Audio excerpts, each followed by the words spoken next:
নামাজ হচ্ছে মূলত আমাদের জিন্দেগি। আল্লাহ রাব্বুল আলামিন বলেন, قل إن صلاتي ونسكي ومحياي ومماتي لله رب العالمين। আল্লাহ তাআলা বলেন, বলো আমার নামাজ, আমার কুরবানি, আমার হায়াত, আমার মওত, আমার বেঁচে থাকা, আমার মরে যাওয়া সব কিছু সেই আল্লাহ রাব্বুল আলামিনের জন্য নিবেদিত। সেই আল্লাহ পাকের গোলামি আমাদেরকে করা লাগবে। এই গোলামির নমুনা হজ করে, যাকাত দিয়ে, দান সদকা করে, নামাজের মতো উৎকৃষ্ট প্রমাণ আর কোনো কিছুতে দেয়া যায় না।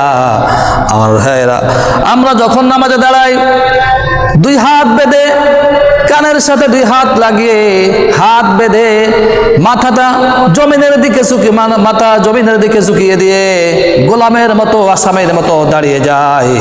এরপর যখন রুকু সিজদা করে জমিনে, আমরা তখন আমাদের নাক আর কপাল দিয়ে দৈনিক 5 ওয়াক্ত আমরা আমাদের এই নাক আর কপাল দিয়ে আল্লাহ রাব্বুল আলামিনের কাছে আমরা সাক্ষী দিই, আল্লাহ আমরা তোমার গোলাম, আমরা আর কারোর গোলাম নয়।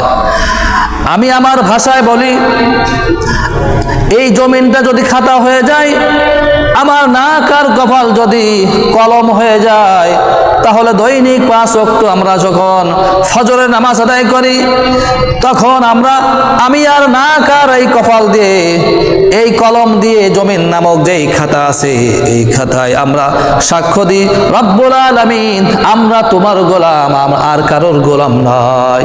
এইভাবে জোহর রাখতে গোলামি করে আল্লাহর মাগরিবে, আসরে, ইশায়, এইভাবে দৈনিক 5 ওয়াক্ত আমি আমার নাক আর কপাল দিয়ে আর এই জমিন নামক খাতায় দৈনিক 5 ওয়াক্ত সাক্ষী দেই, আল্লাহ আমরা তোমার গোলাম, আর কারোর গোলাম নয়।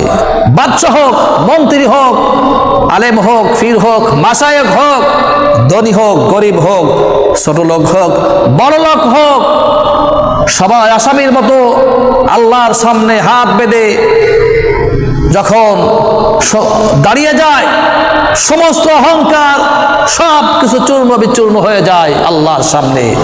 নামাজ হচ্ছে এমন একটা গুরুত্বপূর্ণ ইবাদত, সুতরাং এই নামাজ আদায় করতে হবে।